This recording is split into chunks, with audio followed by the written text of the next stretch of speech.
todos. Estamos mais uma vez aqui na nossa Associação Espírita Discípulos de Allan Kardec para mais uma palestra do domingo, nesse domingo especial, terminando o mês de aniversário da casa, em que no dia 18, próximo passado, essa casa fez 71 anos de fundação.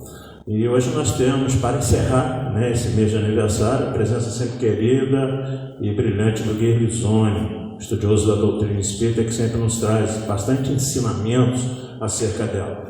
Antes da gente passar a palavra para ele, nós vamos fazer uma leitura do livro Vinha de Luz, Psicografia de Francisco Cândido Xavier, pelo Espírito Emmanuel, capítulo 146, quem segue?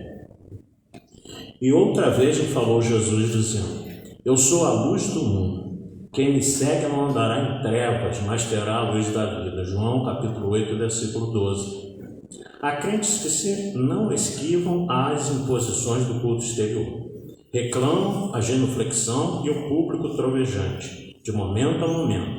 Preferem outros o comentário leviano acerca das atividades gerais da fé religiosa, confiando-se a querelas inúteis ou barateando os recursos divinos. A multidão de seguidores desse tipo costuma declarar que as atitudes externas e as discussões doentias representam para ela sacrossanto dever. Contudo, tão logo surgem inesperados golpes do sofrimento ou da experiência na estrada vulgar, precipita-se em sombrio desespero, recolhendo-se em abismos sem esperança.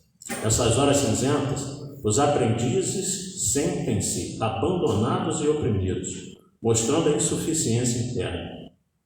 Muitos se fazem relaxados nas obrigações, afirmando-se desprotegidos de Jesus ou esquecidos do céu. Isso ocorre, porém, porque não ouviram a revelação divina, qual se faz necessária.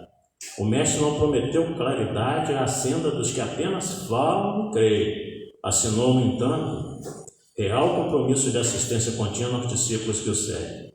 Nesse passo é importante considerar que Jesus não se reporta a lâmpadas de natureza física, cujas irradiações ferem os olhos orgânicos. Assegurou a doação de luz da vida.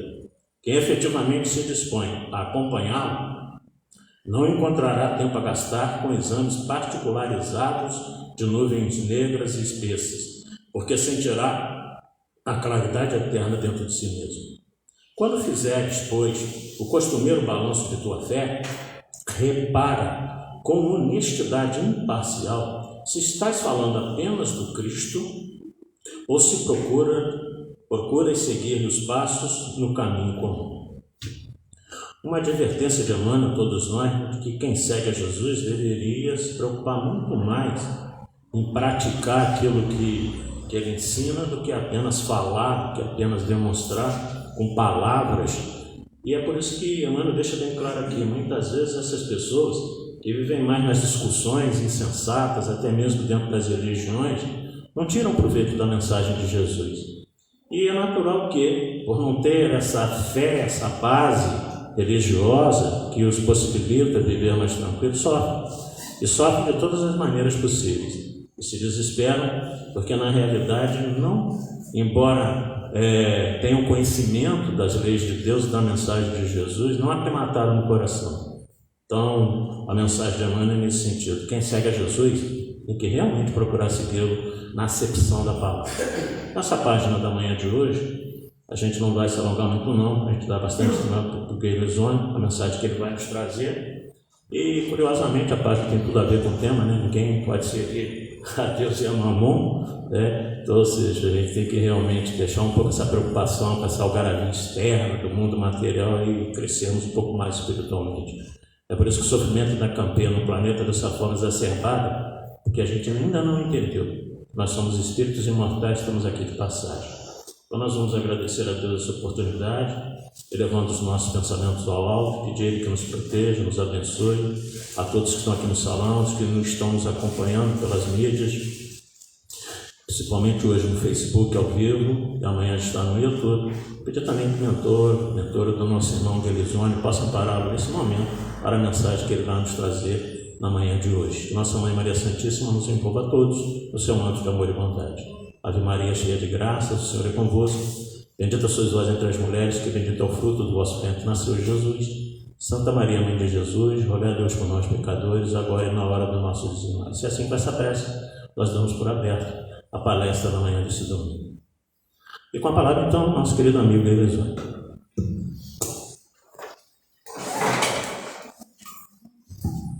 Bem, então, irmãos, irmãs, um bom dia para todos.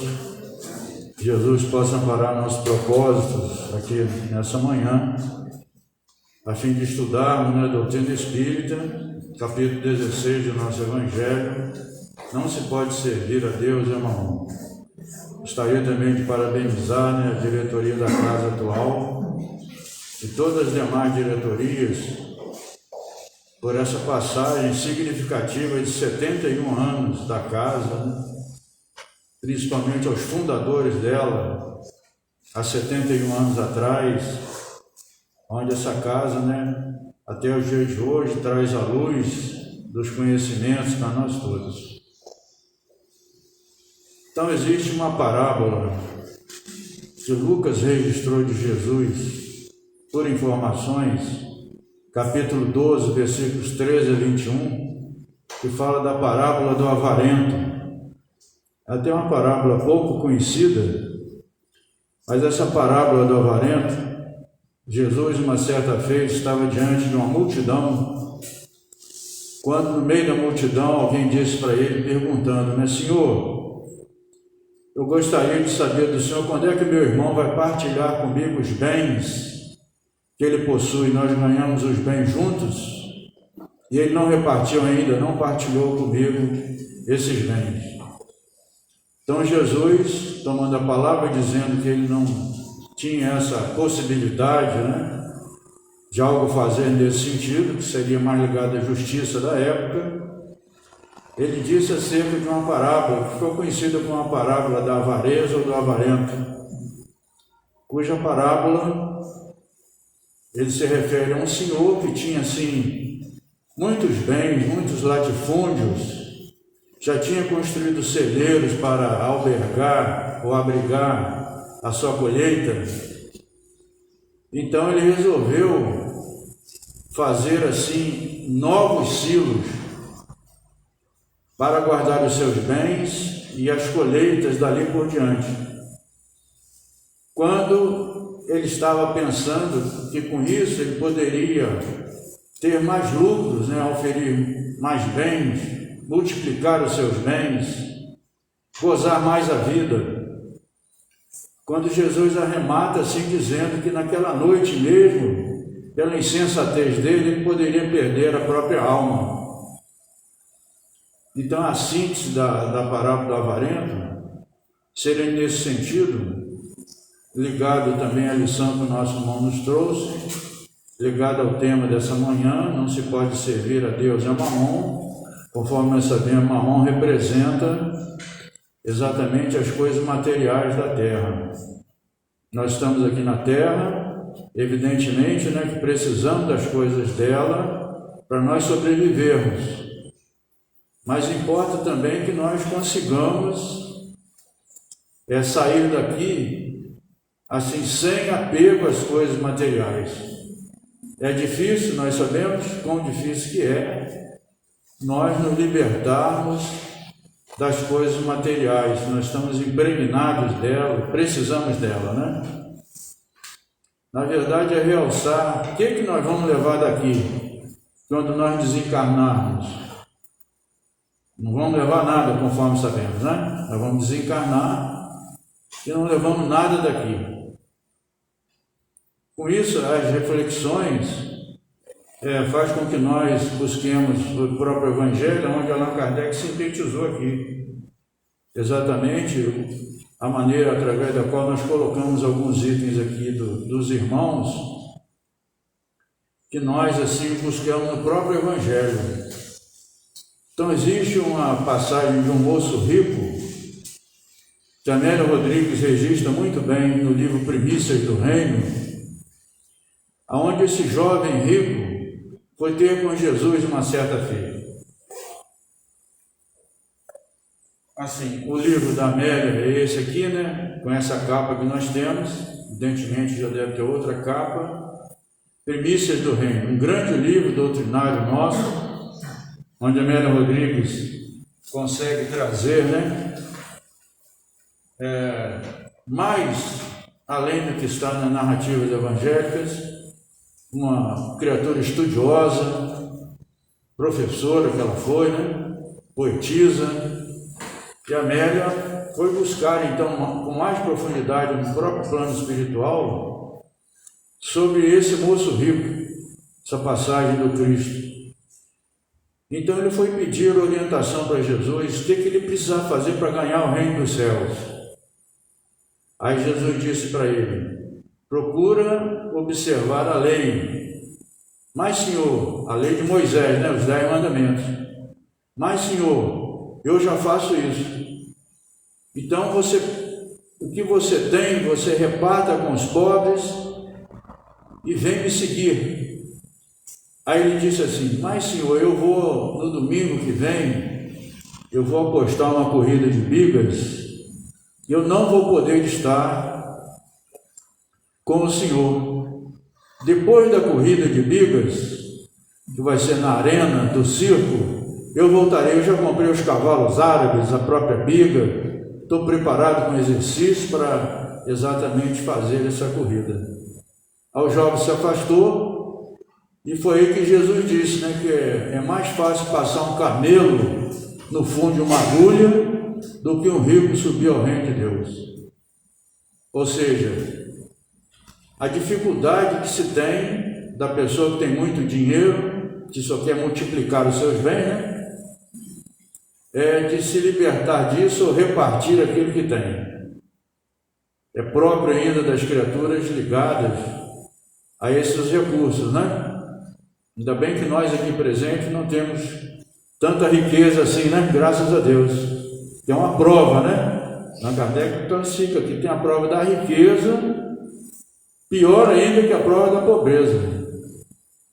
Porque a prova da riqueza, quem é rico entende que pode possuir tudo, né? E com isso ele, assim, tem várias passagens difíceis em suas vidas. Só quer multiplicar, não importa para ele a maneira através da qual ele vai multiplicar os seus bens. Então nós podemos observar que Amélia Rodrigues conta que ele vai apostar a corrida de bigas num determinado momento em que ele participa na disputa com mais 6 outros concorrentes, são 7, na arena, quando num dado momento a roda da biga dele bate numa outra roda do seu concorrente e a biga cai por cima dele com os cavalos, ele fica todo machucado e vai desencarnar. No momento que ele está desencarnando, ele percebe espiritualmente que 2 braços luminosos vêm ajudá-lo a se retirar do corpo. E quer dizer que Jesus foi ajudá-lo nessa tentativa. Era muito jovem ainda, né? Hoje, nos dias presentes, não há necessidade, nós entendemos, né, todos nós, de pegar o que tem e repartir com os pobres.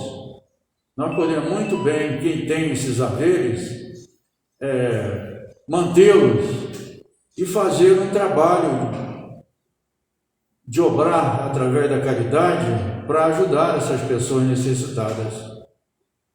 Eu vou citar aqui um caso de um irmão que desencarnou em 2014.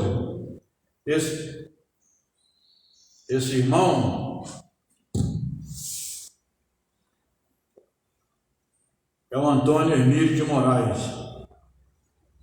Desencarnou em 2014, reencarnou em 1918. Certamente um dos maiores empresários brasileiros. A ideia dele com relação a ajudar o pobre era que ele trabalhasse. Então, foi um dos maiores empreendedores no ramo metalúrgico, tanto é que a siderúrgica Barra Mansa, nós tivemos o prazer de trabalhar lá por 2 anos. Aqui a siderúrgica Barra Mansa tem 78 anos de fundação. O Brasil hoje, nós sabemos, é o maior produtor de aço da América Latina, com a CSN sendo a maior produtora de aço da América Latina. Então, Antônio Hermílio Moraes, a ideia dele era essa, que a pessoa trabalhasse para conseguir oferir recursos para a si e a sua família, né, se manter. Que ele trabalhasse para se manter, que é o certo, né? Nós sabemos disso. Mas enquanto isso não acontece, nós estamos vendo aí 20 milhões de brasileiros passando fome, abaixo da linha da pobreza. Nós temos que estender a nossa mão, porque quem ajuda realmente somos nós aqui, né? São aquelas pessoas do catolicismo, do protestantismo, da Umbanda, da teosofia, do budismo, enfim. Os religiosos se unem para ajudar. Vejam bem lá em Petrópolis esse karma que aconteceu com o povo de lá mais uma vez, né?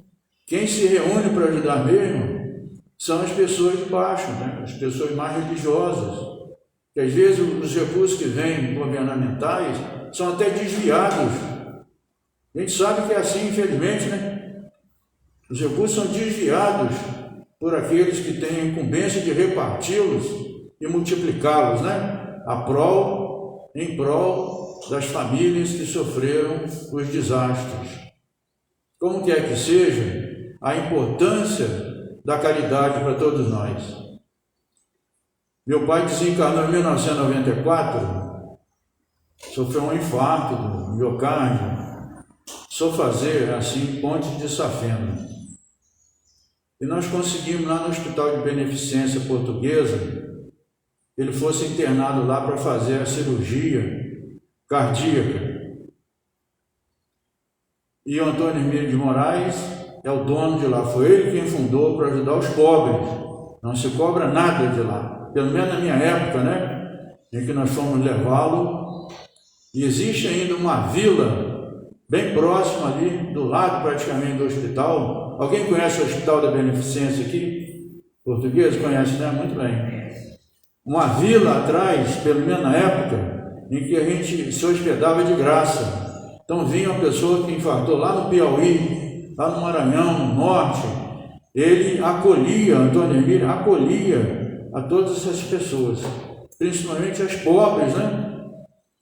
No nosso caso, a época nós estávamos também com dificuldade, que ele parou de trabalhar, então foi o caso da nossa mãe ficar lá, e nós ficávamos aqui, os filhos, somos 4, e então eu tive a oportunidade de conversar com ele no último dia que ele estava no corpo.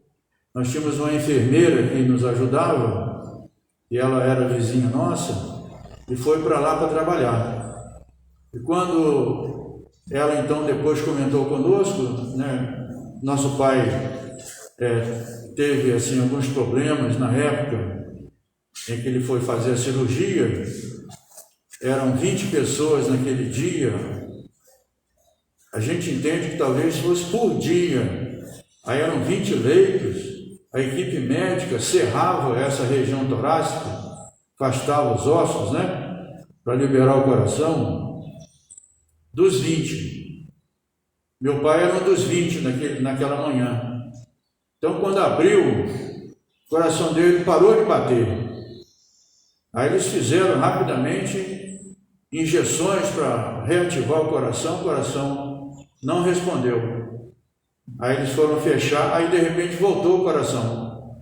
Tornou a bater novamente, com regularidade e firmeza, aí fechou, e ele foi transferido para o CTI. Quando nós chegamos para visitá-lo, ele estava amarrado, né, com a sonda, porque ele deve ser muito difícil a pessoa ser entubada, né, e ficar naquela consciência com aquele tubo.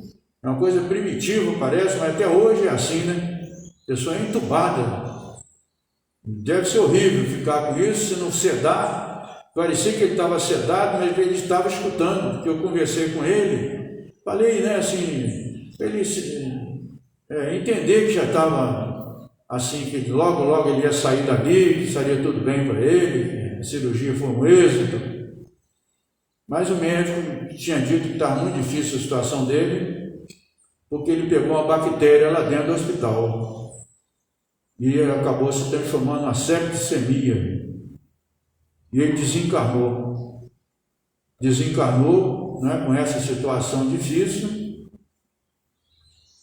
mas depois nós obtivemos informações espirituais dos amigos que era tudo necessário.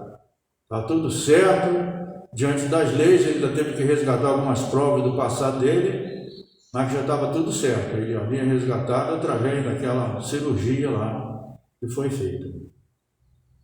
Então eu queria ressaltar o Antônio Emílio isso, né? Porque ele também se dedicou à parte do alumínio, não só a metalurgia, mas a parte do alumínio. Foi uma das maiores firmas de alumínio do mundo, também a firma que ele criou, a CBA, criou também papel e celulose, enfim, ele foi um empresário brasileiro que assistiu uma palestra do Divaldo Pereira Franco, uma certa feita na FESP, Federação Espírita do Estado de São Paulo. Nós estivemos lá também, por um período de nossa vida profissional, lá em São Paulo, e fomos para lá, para estudar lá e participar, fazendo algumas palestras de estudos.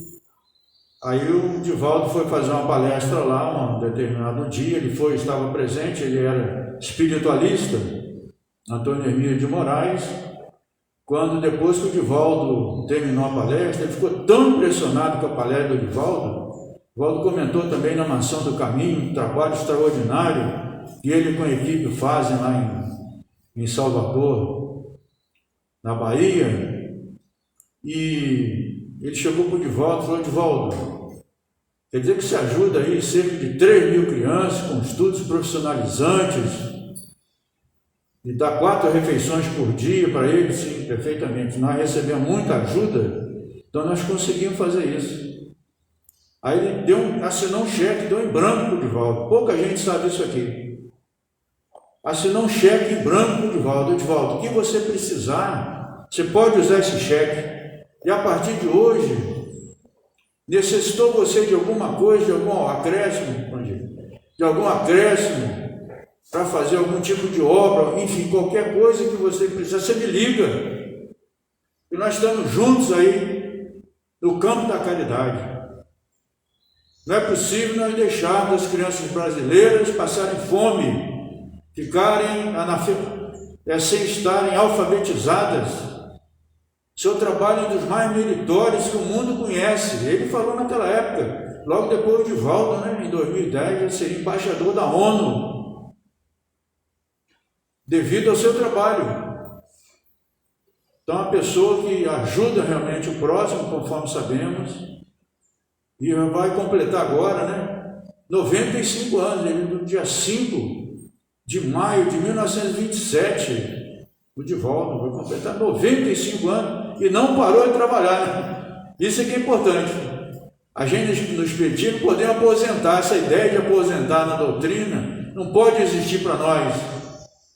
Nós temos que continuar, não importa a nossa idade, quando nós tivermos saúde, nós temos que estar trabalhando por Jesus e para Jesus, né? E a caridade é a base da nossa doutrina. Fora da caridade não tem salvação. Então nós gostaríamos de citar também aqui a nossa irmã Maria Madalena, que no livro Boa Nova, Humberto de Campos Chico Xavier, ele nos fala, Amélia Rodrigues também fala, em Primícias do Reino dela. Criatura vivia uma vida principesca, tinha uma vila de prostituição. Muitas jovens bonitas também, como ela era muito bonita, faziam assim a profissão, o trabalho delas, o sexo. Fazia. Esse era o trabalho delas, usar o sexo para ganhar dinheiro. E era assim, a vila era muito requisitada. Ela era invejada pelas mulheres e desejada pelos homens. Vivia lá uma rotina de obsessão tamanha nessa área sexual. Divaldo também fala no livro Sexo e Consciência dela. E nesse livro, Divaldo amplia mais, tanto quanto a Amélia Rodrigues amplia mais aqui essa questão dessa vila de prostituição dela. Ela se entregava às orgias e depois ficava mais de 7 dias alquebrada. Os espíritos a envolviam de uma tal maneira na sedução e no uso do sexo, que a obsessão sexual sobre nós é das mais difíceis de nós conseguirmos resolver. É das mais difíceis, né? Ele fala aqui, o Divaldo fala, também fala a Amélia Rodrigues e fala o Humberto de Campos. Porquanto dá prazer para nós, o sexo é importantíssimo em nossas vidas, todos nós sabemos. Nós estamos aqui graças ao sexo que os nossos pais fizeram, e nós que já somos pais aqui, temos nossos filhos, também foi assim. Então é importantíssimo, é sinônimo de saúde para nós, de bem-estar. Deus fez assim, porque esperava no crescer e multiplicai-vos, trazido por Moisés.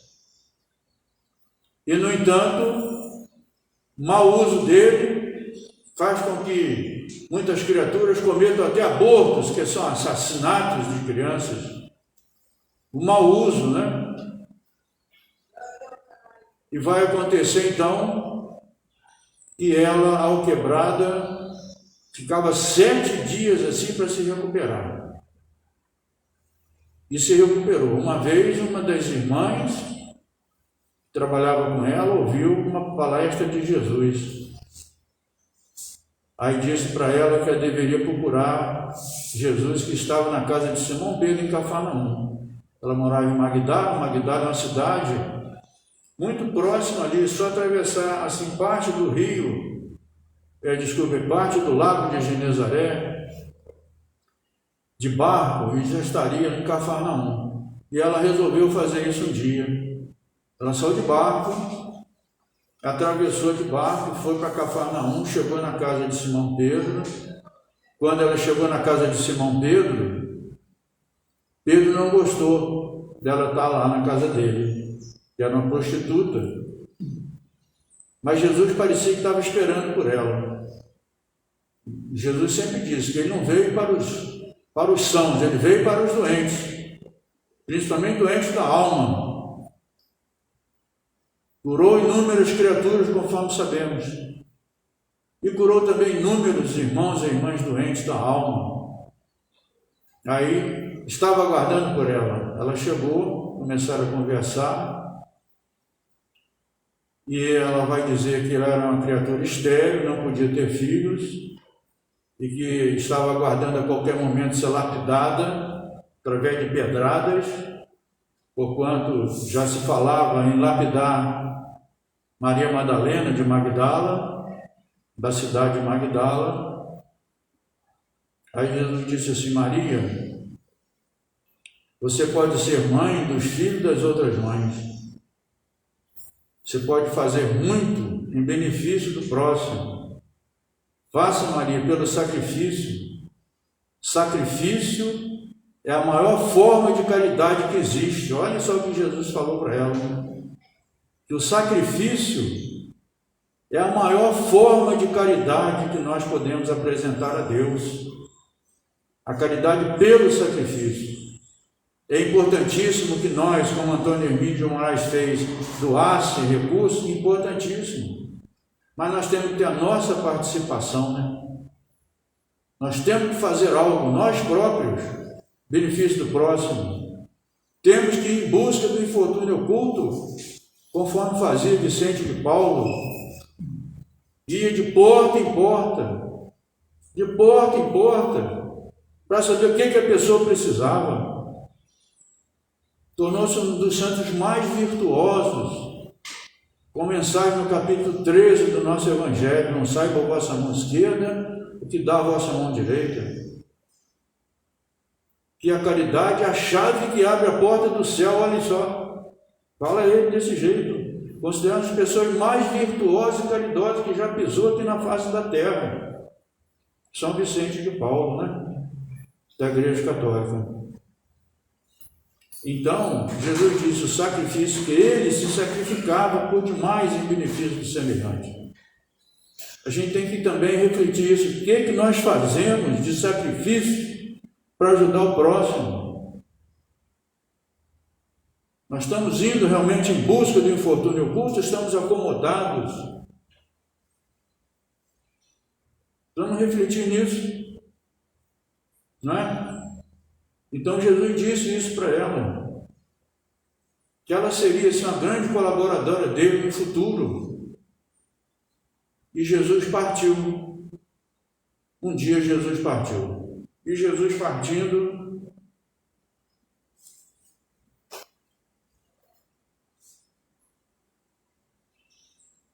ela ficou sozinha, né?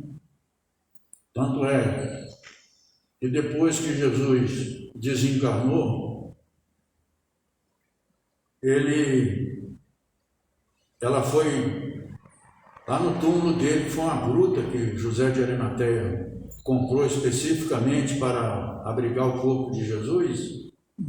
Ela chegou lá, a porta estava, a pedra na porta na época era uma pedra, estava aberta já, ela encontrou 2 espíritos materializados lá dentro e o corpo de Jesus não estava mais lá. E nesse livro, Fonte Evangélica, do Jorge Damas Martins, em perguntas do próprio ao Chico Xavier, Chico fala que, a pedido de Jesus, o corpo dele foi desintegrado. No livro Dor Suprema, Vitor Hugo e Azilda Gama, como médium, também o Vitor Hugo fala que o corpo do Cristo foi desintegrado por ele próprio e aqueles que estavam lá, aqueles 2 espíritos materializados. Por isso não se acha o corpo de Jesus. Aí ele aparece materializado. E é comum acontecer, né? Depois que uma pessoa desencarna, com recursos ectoplásmicos, pode o espírito perfeitamente se materializar até aqui, né? Se ele quiser. Certamente que bons recursos não faltam de todos nós, para que ele use o nosso ectoplasma para essa materialização. Por que ele não apareceu materializado para a mãe dele? Seria o mais lógico, né? O filho aparecer para a mãe. No entanto, aqueles 2 espíritos disseram assim: aquele que você procura não está mais aqui. Ela sai, quando ela sai, ela vê um vulto, e a época, que no dizer também do próprio Humberto de Campos fala a mesma coisa, Humberto de Campos vê que ela encontra um vulto, ela pensa até que é o jardineiro, se depreende que tem um jardim cercando essa gruta. O cemitério da época eram grutas, né? Aí ela vai ver, quando ela chega perto para perguntar se ele tinha, o jardineiro, visto Jesus, ela vê que o próprio Jesus estava materializado. No gesto de amor, ela tenta abraçá-lo, porque ele voltou da morte. Ele ainda vai dizer: Maria, não me toques, porque eu não fui ao Pai.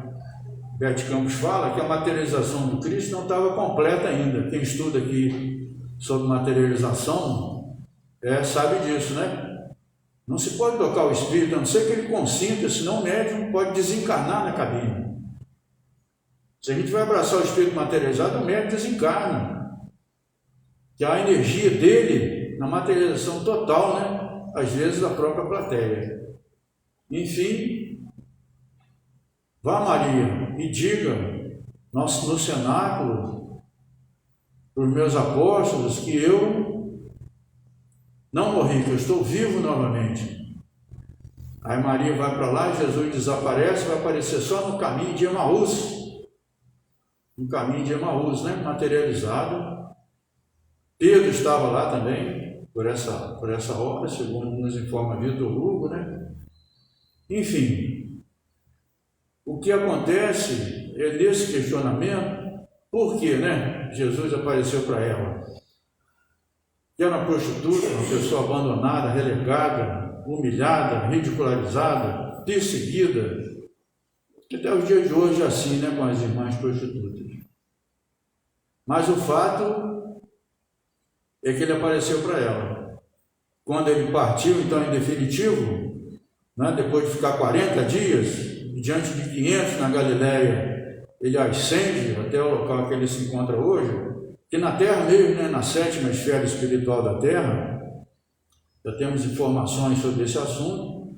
Jesus se encontra aqui na Terra mesmo, na 7ª esfera espiritual, né? Nós temos 7 dimensões, ele está na 7ª dimensão, cuidando aqui do nosso planeta, com a Maria, mãe dele, com o pai dele, uma pleiade de espíritos superiores que cuidam da organização terráquea. Assim, nós vamos encontrá-la voltando após o Cristo partir em definitivo. Ela estava em Dalmanuta, que é outra cidade vizinha também de Magdala, e ali ela ajudava como podia as crianças, a pedido de Jesus, ajudava o próximo como podia, porque Jesus pediu a ela também que repartisse a sua fortuna.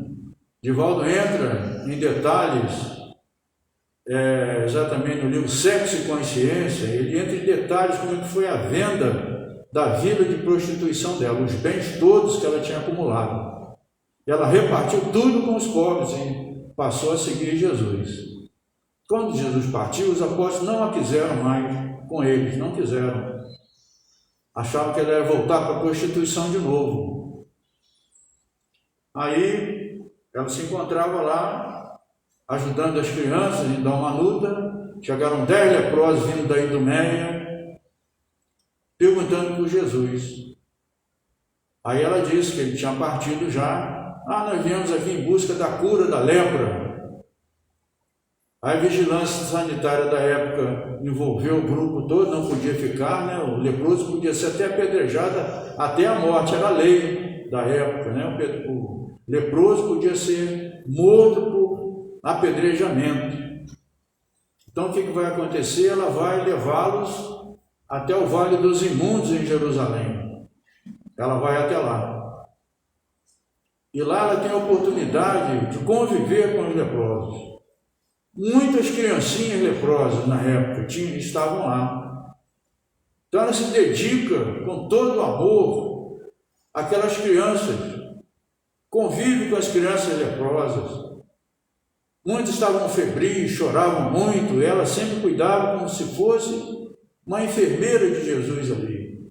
Todos os dias, 18 horas, ela falava para todos os leprosos, dava alento para todos, energias que depois da vida, aqui teria uma vida melhor, e nenhum deles ia ficar com lepra depois da morte. Todos ficariam vivos, sem lepra. Então eram aquelas palavras de consolo que todos ficavam parados, observando as palavras da Maria, cujo efeito magnético sobre toda aquela multidão de leprosos era alguma coisa de impressionante. Aí até que ela viu então que ela ficou corcomida pela lepra, começaram a aparecer nos seus seios bonitos, nas suas pernas bonitas, enfim, no seu rosto bonito, começaram a aparecer nódulos, os seus dentes começaram a cair pela lepra. E ela pensou na Maria de Nazaré, mãe de Jesus, que gostaria de vê-lo novamente. Então ela se despede de todos aqueles leprosos ali e parte rumo a Éfeso, na Cária antiga, que hoje é a Turquia. A cidade de Éfeso existe até o dia de hoje. E João estava lá porque ele ganhou um terreno, construiu uma casinha e levou Maria de Nazaré para estar com ele. Porque quando Jesus na cruz, só João estava presente nos apóstolos, só o João. Todos não foram lá com medo de serem presos. João foi, era o mais jovem de todos. Então lá estava Maria de Nazaré e João. Jesus, já na agonia da cruz, olhou para a mãe dele e falou: mãe, eis aí o teu filho. Filho, eis aí a tua mãe. Então ele se viu na obrigação, depois de ter ganhado, né, nas suas pregações lá em Éfeso, na Cária, de buscar Maria de Nazaré. Ela foi com ele. Maria foi para lá estar com ele em Éfeso. E ali em Éfeso, chegou lá com muita dificuldade Maria Madalena. Os cristãos a recolheram, os cristãos de Éfeso. Para ajudar, ela pediu que ela gostaria de ver Maria de Nazaré e a João. E os cristãos foram lá, trouxeram ambos, e ela conseguiu se despedir da Maria de Nazaré e do João, e desencarnou nos braços deles. Quando ela desencarnou, Humberto Campos nos fala aqui no livro Boa Nova, Chico Xavier, que ela se viu totalmente limpa da lepra. Estava com o corpo perfeito. perispirítico. E uma força tirou ela dali da casa daqueles cristãos, a retirou de lá e a levou até a praia de Cafarnaum, nas areias, né? Cafarnaum era banhada pelo lago de Genezaré, o mar de Tiberíades, o mar da Galileia. Na verdade era um lago, né? Então ela se viu pousando com os pés ali nas areias de Cafarnaum, e a força puxava, ela não conseguia parar, né? Puxava, levava, de repente ela viu um vulto luminoso que chegou e abraçou ela. Era Jesus. Jesus veio buscá-la. Falou: Maria, vem comigo para o meu reino, você passou pela porta estreita. Olha que bonito, né? Maria de Nazaré teve muitas outras reencarnações passadas. Inclusive foi Íris, uma sacerdotisa lá da Atlântida.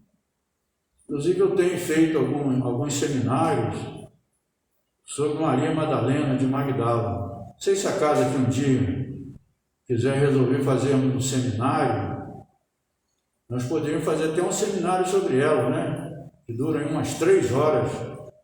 Vocês estão interessados no estudo?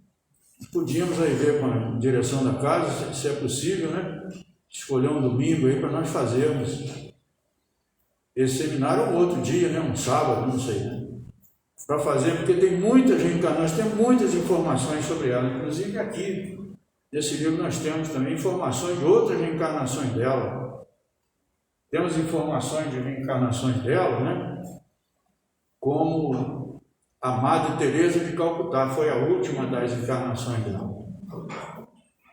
Foi uma das pessoas também mais caridosas, de maior exemplo vivo, né, da caridade.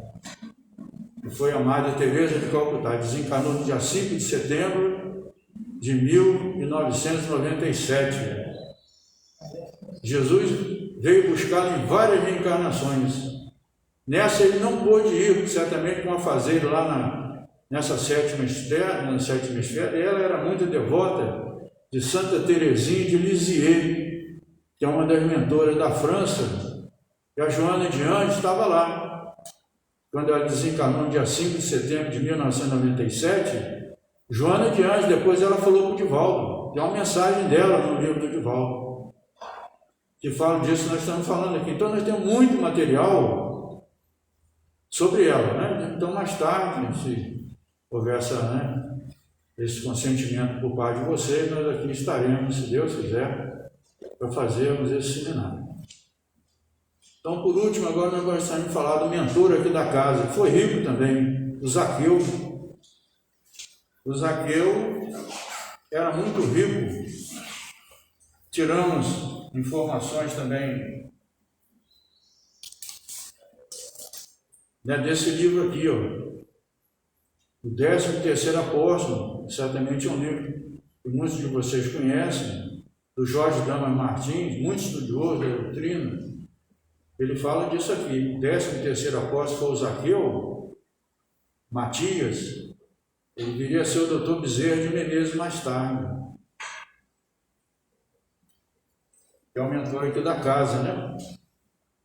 Então o Zaqueu era muito rico. Ouviram falar de Jesus, que Jesus curava as pessoas. E ele queria porque queria ver Jesus.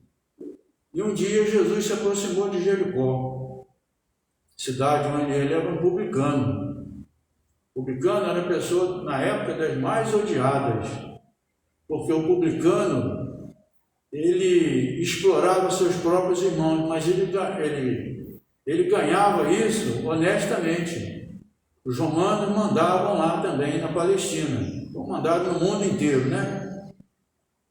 E os romanos instituíam em asta pública, ou seja, num leilão, todos aqueles desejosos de fazer exatamente essa exploração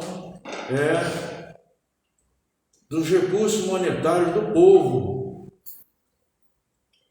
Então, como é que seria isso? Por 5 anos, tinha esse direito o publicano, ou seja, a pessoa, o judeu que ganhasse direito, tinha que pagar muito realmente aos romanos, mas depois podia ganhar muito mais.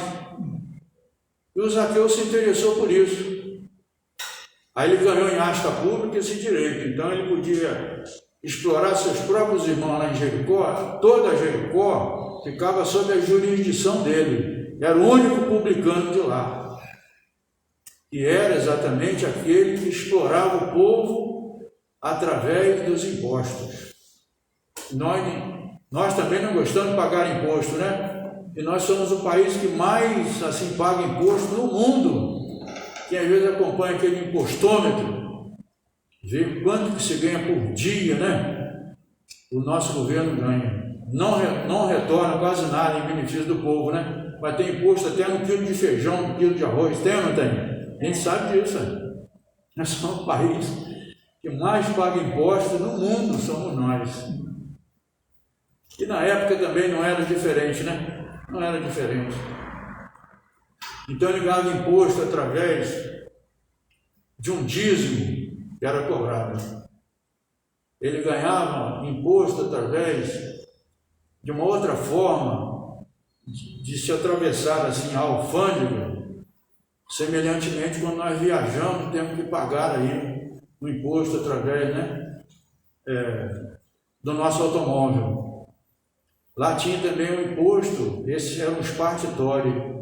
O primeiro era, o dízimo era o decumane, o partitório, esse da alfândega, de atravessar de um lugar para o outro, pagar o dízimo, pagar imposto. E aquele pecuário, a pessoa que tivesse uma cabeça de gado, porcos, galinhas, ovelhas, tinha que pagar em cima de cada animal que ele possuísse. Então, ninguém aguentava mais pagar imposto. Ele fez uma casa muito bonita, nesses 5 anos comprou muitas terras, era um grande latifundiário, e Jesus foi lá. Quando ele entrou para ir para Jericó, ele estava num sicômoro. Jesus havia acabado de curar um cego chamado Bartimeu. Senhor, filho de Davi, tem piedade de mim. Jesus não escutou o pedido do cego Bartimeu. Continuou, muita gente comprimia Jesus, empurrava Jesus até Jericó, e ele tornou a gritar: Senhor, filho de Davi, tem piedade de mim. Aí Jesus, então, ouvindo, ele se dirigiu a Bartimeu no canto da estrada: que queres que eu te faça, meu irmão? Se eu sou cego de nascença, eu gostaria de ver. Soube que o Senhor curou muitos cegos, cura-me em nome de Davi. Jesus colocou a mão: pois eu quero que você fique curado em nome de Deus. E ele viu, naquela alegria, entrou pela cidade de Jericó, dizendo que havia sido curado por Jesus. Jesus entrando, Zaqueu subiu no sicômoro com a árvore pequena para poder ver, porque ele tinha baixa estatura, ele era calvo, era forte, né? E tinha baixa estatura, não conseguia ver Jesus no meio daquela multidão. Então ele subiu para ver Jesus. Aí Jesus passou debaixo da árvore e disse: Zaqueu, desça da árvore, importa que eu esteja na sua casa essa noite e pernoite lá. Naquela alegria ele desceu, foi correndo para sua casa, né, pedir para sua esposa, seus filhos o ajudarem a preparar um jantar para Jesus e as camas para receber Jesus e mais os 12. Então Jesus, ele jantou na casa de Zaqueu. Jantando na casa de Zaqueu, depois da janta eles começaram a conversar: Senhor, eu reparto a metade do que eu ganho com os pobres. Se eu erro na conta, eu multiplico por 4 e restituo para aquele que pagou imposto errado para mim. Aí Jesus ainda disse: importa, portanto, que nessa casa seja salvo esse filho de Abraão. Aí Jesus depois pernotou lá e ele ficou tão impressionado que passou a seguir Jesus. Zaqueu começou a seguir Jesus. Aí depois de segui-lo, ver tantas coisas boas que Jesus fez, ele resolveu segui-lo em definitivo. Ele ia, depois voltava para casa, ia, depois combinou com a esposa dele, com os filhos, ele ia deixar metade da fortuna com ela. A outra fortuna, outra parte da fortuna, ele levaria a metade consigo e repartiria o resto. Pediu para a esposa repartir seu latifúndio, suas terras, suas casas, com os mais pobres e necessitados.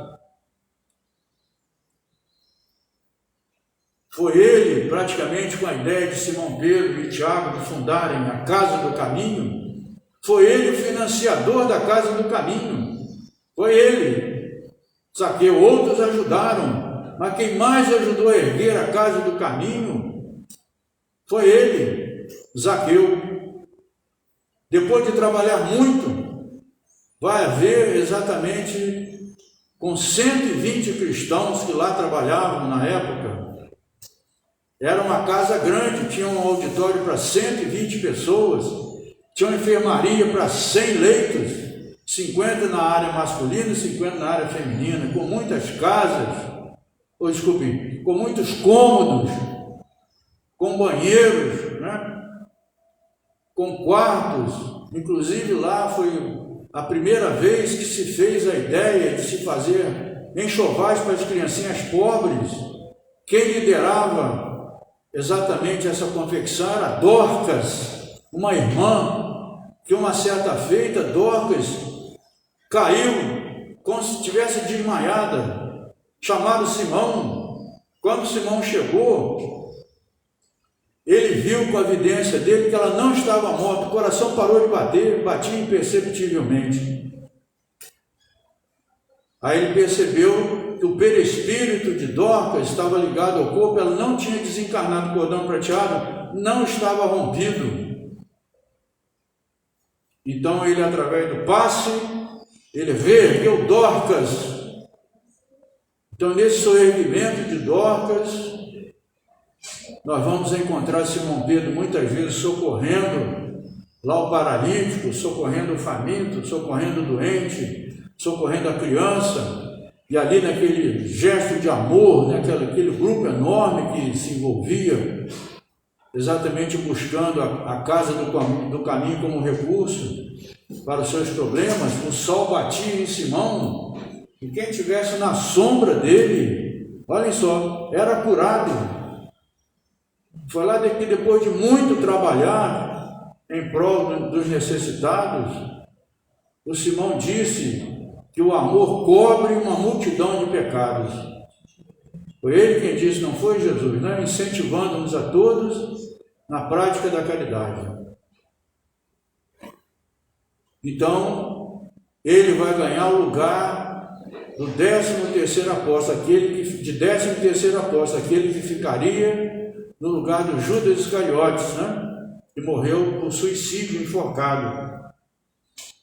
E Simão Pedro pede que ele troque o nome de Zaqueu para Matias. Disputou, entre aspas, com José o Justo e ganhou pela orientação do Urim e do Tumim, que era alguma coisa parecida com a brincadeira do copo que nós conhecemos, o alfabeto, e o copo aponta as letras, a haste, né? O Urim metálico aponta as letras, e aí alguém vai anotando, e ele ganhou exatamente do José o Justo. E Pedro pediu que ele trocasse o nome de Zaqueu para Matias. Dá a ele uma igreja para ele cuidar lá em Cesareia, primeiro trabalho dele, muitas criancinhas. E ali ele consegue cuidar de todas aquelas crianças em Cesareia. Depois dá um cargo muito importante de fundar uma igreja na Etiópia. Lá na Etiópia, os nossos irmãos africanos ainda eram muito primitivos. Então ele foi para lá para cuidar e abrir uma igreja cristã. Não tinham reis etíopes na época, cederam o local e ele ergueu lá, com a ajuda de outros irmãos interessados na caridade, no cristianismo, e abrigaram muitas criancinhas. Essas muitas criancinhas um dia fizeram com que ele perdesse a vida dele, colocaram fogo lá e ele desencarnou. Queimado, Dr. Bezerra de Menezes, mais tarde. Depois nós temos informação em outro extraordinário livro, Ave Cristo, que haveria de ser ele Quinto Varro, um romano, casado, tinha um filho de nome Tassiano, e a esposa dele não gostava muito que ele estava se interessando pelo cristianismo. Ele era romano, mas estava interessando pelo cristianismo. Passou a ouvir as prédicas dos cristãos, passou a se interessar pelo cristianismo, passou a ajudar o próximo, passou a trabalhar pelas crianças, ajudando-as. E um dia que ele vai chegar em casa cansado, mais tarde, quando ele vai abrir a porta, ele vê a conversa da sua esposa com o primo dela. E quando ele abre assim a porta, ele vê na intimidade que a esposa estava traindo ele com o primo na cama de casal deles. Olhem só. E ele recebeu aquele golpe dificílimo, né? Nós sabemos que a dor da traição é uma dor dificílima da gente suportar. Sai, fecha para que ele não seja visto, e há um conluio entre a esposa que queria afastá-lo de vez e esse primo dela para que ele fosse exilado lá na África. Olhem só. Ele vai para lá como se fosse uma missão de ficar na África, mas na verdade por trás ele ia ser morto. Então ele vai encontrar-se com um cristão dentro desse navio que ele ia para a África. O cristão ia ser morto, ia ser julgado também no mar. Era o irmão Corvino. Mas na hora que tudo ia ser feito, um dos responsáveis pelo navio percebeu que o pai de Quinto Varro o tinha beneficiado. Então ele traça um plano exatamente para tirá-lo daquilo ali. Quer dizer, eles iam sacrificar de qualquer maneira o cristão, o irmão Corvino, sacrificam, né? O irmão Corvino já estava para desencarnar, ele já sabia até, e ele ia julgar no mar, mas sai de barco, ajudado por esse irmão. Agora troca o nome dele também de Quinto Varro para irmão Corvino, cristão. Vai parar lá nas Galhas, que seria a França mais tarde. Ali ergue a igreja de São João, cuidando das crianças. E seu filho Tassiano é contra o cristianismo. No fundo, ele vai parar assim, numa condição de ser quase que decapitado. E ele vai desencarnar, sim, o Quinto Varro, né, o irmão Corvino, a pedido do próprio filho, olhem só. Aí depois ele volta o Quinto Varro com o Quinto Celso. Ele volta com o Quinto Celso. E vão desencarnar ambos, né, o Tassiano, que havia sido o filho dele na reencarnação anterior, né? E vai os dois serem mortos assim no circo. Mas finalmente o Tassiano se torna cristão. Finalmente. Depois volta como irmão Parmênio, cuida novamente das crianças. Mas tem também a sua casa destruída no século VI, no porto de Ostia, que era um porto assim, tipo Porto de Santos, que no Brasil uma maior movimentação na época, lá o porto de Ostia, em Roma. Ali no século VI, ele ergue a casa dos benefícios, mas colocam fogo também, ele torna a desencarnar assim. E a última reencarnação dele que é conhecida é de Carlos Felipe de La Chapelle. Ali ele morre no dia 23 de agosto de 1572 com 5 filhos, e só a filha dele, a Ruth Caroline, seria mais tarde Ivone Pereira, é salva, porque ela vai ser entregue para a família católica. Nós também temos feito esse seminário de 3 horas em muitas casas aí, aqui em Volta Redonda e fora daqui também. Se um dia vocês quiserem, nós podemos fazer, né, seminário também em nome do mentor da casa aqui, que é muito rico, tem muitas informações. Desencarna com o nome de Carlos Felipe de La Chapelle, para voltar no dia 29 de agosto de 1831, em Riacho do Sangue, no Ceará, e desencarnar no dia 11 de abril de 1900, o doutor Bezerra de Menezes. Nesse grande trabalhador do Cristo, ligado inclusive aqui à falange de trabalhadores do Brasil, né? No último livro do Divaldo, ele fala isso, lá na congregação em plena Amazônia, Ele está ligado exatamente à condição do Brasil. Então nós vamos encerrar, nós já estamos em cima da hora. E, não é, meus irmãos e minhas irmãs, nós vemos assim grandes vultos aqui das passagens evangélicas que eram ricos e se converteram para ajudar os pobres e necessitados. Fora da caridade não há salvação. Muita paz para todos. Jesus nos abençoe. Eu vou a palavra, meu irmão Virgínio.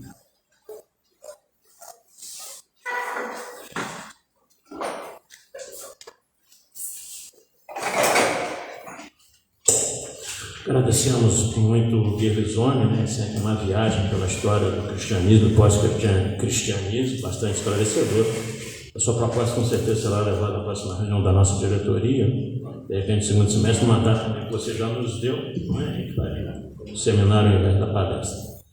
E a gente quer lembrar vocês aqui presentes, primeiro agradecer a presença de todos vocês, nós estamos com mais de 20 pessoas aqui no salão, que a EDAC está funcionando desde agosto de 2020, quando o decreto municipal, ainda no primeiro ano da pandemia, nos autorizou a funcionar com 30%, no final de 2020, 50%, agora 70%. As cadeirinhas separadas aí, álcool na entrada, aferidor de temperatura, trabalho de passe nós invertemos, o passe era aplicado pela frente, agora nós passamos a aplicar o passe por trás, exatamente para evitar o contato direto. Mesmo assim, os passistas dentro da sala de passe também passam álcool na mão. Então, estamos com todos os cuidados que a vigilância sanitária, a autoridade de saúde do município nos determina. O decreto está fixado ali, né? Sempre quando sai um novo a gente troca. E lembrando vocês, quarta-feira que vem, às 19h30, nós temos a palestra da Eliane Bailão, ok? Quem quiser comparecer, o que a gente sempre recomenda é isso. As mídias sociais nunca mais nós vamos deixar de exibir. Então, Facebook sempre ao vivo, no YouTube no dia seguinte, porque há pessoas que ainda não se sentem confortáveis de ver, há pessoas que têm comorbidades, há pessoas que têm alguns sintomas. Então, isso a gente pede que realmente não venha, né? Natural. Se está sentindo alguma coisa, que não compareça aqui. Então, por isso que a gente mantém esse tipo de atividade, porque as pessoas assistem em casa. E a gente percebe que depois da transmissão ao vivo hoje, quando vão passando os dias, o acesso das pessoas às palestras aumenta bastante, né? Porque aí a pessoa assiste em casa, às vezes hoje domingo não tem condição de assistir, mas depois com o tempo assiste. Nós temos palestras aqui que já foram assistidas por mais de 200 pessoas, para vocês terem uma ideia. E nós temos todas elas no blog da EDAC desde março de 2020, quando nós fomos obrigados a fechar. Ficamos fechados de março até agosto, ou em agosto o prefeito anterior autorizou abrir, então passamos a funcionar tranquilamente, respeitando tudo isso daí, né? Já que a autoridade de saúde diz que pode, por que não, né? Então, com todos os cuidados, a gente está. Foi uma decisão de diretoria e a gente está indo. Então, lembrando a vocês que depois do passo tem um cafezinho lá fora, né? Então, também com todos os cuidados, direitinho, álcool, não ficar muito próximo. E a gente espera que no segundo semestre, essa proposta do Elisone, a gente consiga realmente realizar, até porque a pandemia já deve estar melhor também, a gente pode aglomerar um pouquinho mais do que a gente está hoje, ok? Então nós vamos encerrar essa primeira parte, agradecidos a Deus por essa oportunidade, ao Guerrizone especial, e a presença de todos aí aqui no salão que estão nos assistindo pelo Facebook, pedindo a Jesus que nos ampare, que nos dê força para continuarmos a nossa jornada de trabalho aqui na casa. Agradecemos, sobretudo, no encerramento desse mês de aniversário, ao seu José da Assunção, fundador na nossa casa, e todos aqueles que vieram depois dele, senão nós ficaremos a manhã inteira aqui citando os nomes, os nossos sinceros agradecimentos por aqueles iniciadores dessa instituição, que nesse bairro de Eucaliptal divulga a doutrina espírita há 71 anos, continuamente. Que eles possam ser amparados, abençoados, e a presença deles é sempre constante aqui na nossa casa, como a gente pode muitas vezes perceber. Então, que Jesus nos ampare a todos, que nós tenhamos um bom domingo. Que assim seja, graças a Deus.